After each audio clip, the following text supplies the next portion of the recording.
You don't know much about Australian food, am I right? I mean, no shade, most people don't. Aside from Vegemite, Australian food hasn't exactly slipped into the global culinary discussion. As such, when I decided to visit Melbourne, I had no idea what kind of food to look out for. What is Australian food? I mean, is that even a thing? Is it good? Where should I go to try it? My name is Josh. I found answers to all these questions and more, and now I'm sharing everything that I learned with you. Join me on a culinary adventure through the capital of the state of Victoria, the iconic city of Melbourne, Australia.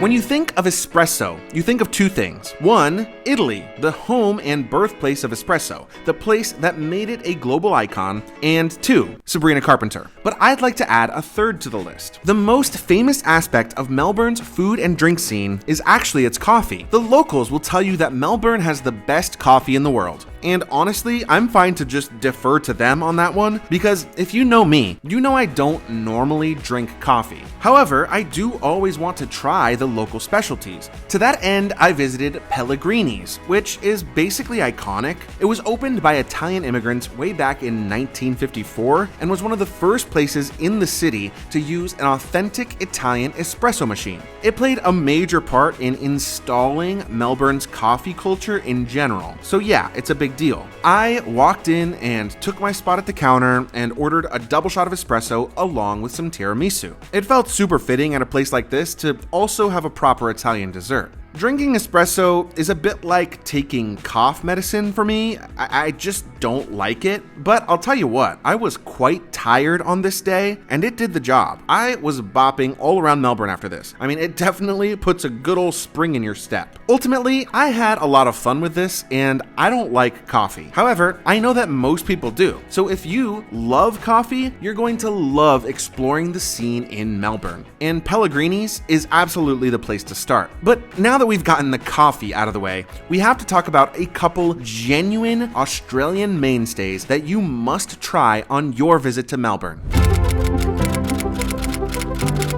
This is a 2-for-1. One restaurant, two iconic Australian, yes, I said Australian, dishes. First, we have to start with what is maybe the most iconic Australian dish of all, the Aussie meat pie. For this, I'd recommend visiting CBD Bakery in the heart of Melbourne. And no, it doesn't stand for that kind of CBD. This kind of CBD stands for the Central Business District, and the central location makes this place perfect for locals on their lunch break. CBD Bakery has won awards for their meat pies, and you have options when it comes to their flavors. The standard meat pie, which is what I got, is usually like beef in a red wine gravy or something similar. But here, you also have options like cheese and bacon, or chili, or shepherd's pie, among others. Some places will even let you add mashed potatoes and peas on top of the meat pie. Now, not to foreshadow too much, but I may have done that somewhere in Sydney. But that's for another video, if you catch my drift. This is a simple meal, but an iconic one. It definitely showcases Australia's history with the United Kingdom, right? I mean, this feels like a very British meal. My favorite part of this, however, was actually my dessert. This famous Australian dessert is called a lamington, and I love it. It's like a simple coconut cake with a chocolate glaze and often some kind of jam in the middle. It's sweet, but it's a lighter sponge cake, so it won't weigh you down. I think I had these maybe 3 times from various different places throughout my month in Australia, but it should have been more. I love lamingtons. I imagine that these are also great with coffee, if that's your thing, so you can grab one whenever you visit any of Melbourne's great cafes. This whole combination makes for a good light lunch, if that's what you're in the mood for. But fear not, if you're super hungry, Melbourne can do a heavy meal also, and it does them well. One of the best parts of making these YouTube videos is getting the chance to talk with you, the viewers. Through this channel, I had the chance to meet some Melbourne locals named Sam and John, and they introduced me to the best burger in all of Melbourne, and maybe in all of Australia. Andrew's Hamburgers is quite literally the oldest hamburger shop in the country. If you visit this and Pellegrini's, you will seriously have visited 2 of the most iconic establishments in the entire city. It's located in the Albert Park portion of Melbourne, which is fairly residential, so it's a place that you have to sort of go out of your way to visit. But trust me, it's worth it. The burger itself is prepared fresh, right on the grill, and fully maintains its juiciness, which is sometimes lost at the hands of less skilled fry cooks. It comes with great bread and just the right amount of condiments. I mean, it is the full package for sure. Now, I've had burgers all over the world, and naturally, I come from the United States, where they're somewhat of a specialty. And this burger from Andrew's is easily one of the top 10 burgers I've ever had in my life. Also, don't forget to order yourself a potato cake when you come here. It's basically like ordering French fries, except in a different and more fun shape.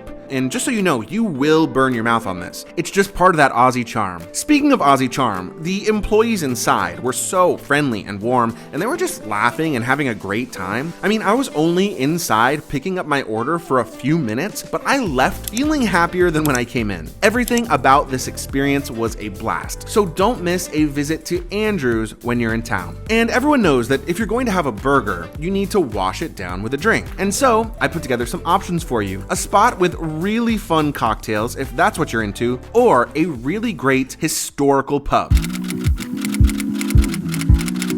Once in a while, I will admit that I do like to partake in a little alcoholic bevy, you know, just here and there when the time is right. And I won't lie, I am very susceptible to a concept bar, especially when it has really fun and themed drinks. Melbourne has a bar like this called Storyville, and while you won't find cheap drinks here, you will find fun drinks that are extremely Instagram friendly. The bar itself is underground and lit up with these amazing lights that make you feel like you're in a magical mushroom cave. It's called Storyville simply because all the drinks are based around stories and fairy tales. And believe me, each one tells a story and provides a whole performance all by itself. Since I was here with friends, we had the chance to try a couple different drinks. The first is called Belle's Rose from Beauty and the Beast, and it uses dry ice to create this whole smoky effect. Super cool. Secondly, we tried the I Dream of Jasmine, which serves shots poured from Genie's lamp itself. Both drinks were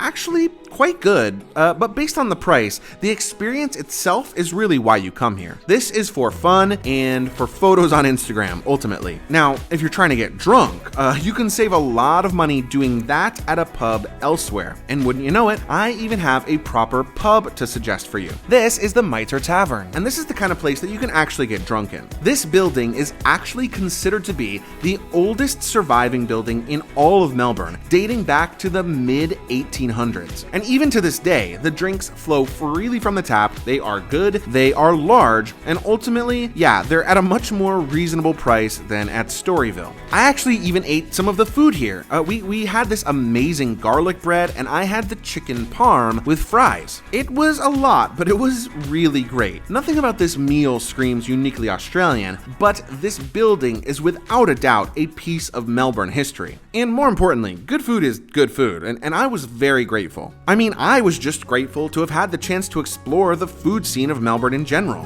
It's a city with so much flair and character, and I sort of love how they thrive at providing their own versions of food from different places all over the world. If you are in Melbourne, I promise you that it is worth it to seek out a few of these places. The food here may not be well known, but that reflects Melbourne as a whole. It's a city that is quietly impressive in every way without being over the top or showy, and I'm so glad that I had the chance to share it with you.